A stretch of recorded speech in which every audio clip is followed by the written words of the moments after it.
As a student, you're probably going to spend the most time on the research page. So again, you're in the library website. On the top, you're going to click on research. And these are all of the databases that we pay for. And you're going to see a separate video for each of these and how to use them. One thing to note is that they're all password protected. So if you click on this where it says click for passwords, you are going to get all of the passwords that will allow you to access these databases. So rather than going to Google and trying to figure out if you're on some random person's blog or whether or not you're in an academic credible resource, going here first makes a lot of sense and ultimately will save you time. You're also going to notice that there's something called Getting Started with Academic Research. And this is just a presentation that will show you a variety of things that you will need when you're working on research, okay? And specifically what to do. And it also goes through each of the databases and how to use them. Okay, so super, super, super useful. In addition, if you're looking for anything connected to global issues, you can find it here. There's an app here called Consensus App. So if your teacher, probably in the higher grades, is asking you for something peer reviewed, you can have a look at that. And there's also a research model by the U of T library that was shared with us. Down at the bottom of the page is also information on Turnitin Draft Coach. So everybody in Google Docs has the ability to use Turnitin in order to see what the similarity report is before you hand it in. One of the new things that Turnitin has is an AI detector. I'm not sure if the Draft Coach includes AI, but certainly it will help you determine if your paper has too many matches to other things on the web. Okay. The other really important thing to note is that underneath the research page is something called citation. You can access it up here. You can access it down here.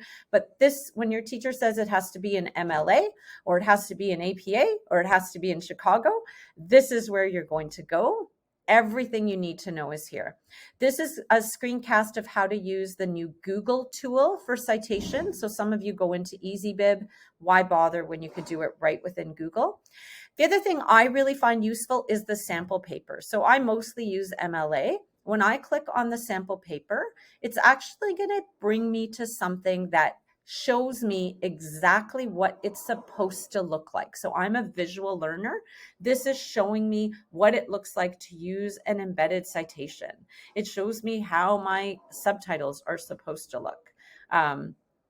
It tells you what a variety of different things means, right? So sick is when there's a spelling error in the original work that you want your teacher to know wasn't your spelling error.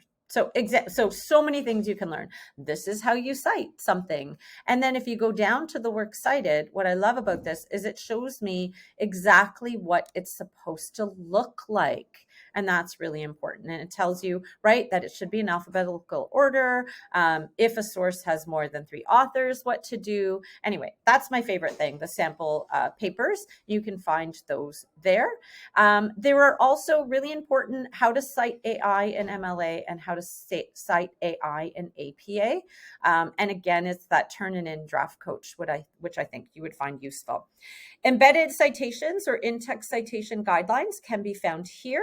The specific guideline links are here, as well as a presentation about what that looks like and what it's all about. And one of the best resources is called the Purdue Online Writing Lab. So you have a link to that there. Free music and free images. You can take a look at how to do that here. Right, so that is the research page and the citation page. Data sources are specific to statistics, and Research 101 is basically telling you what to do before you search, when you're searching, how to cite, and note taking.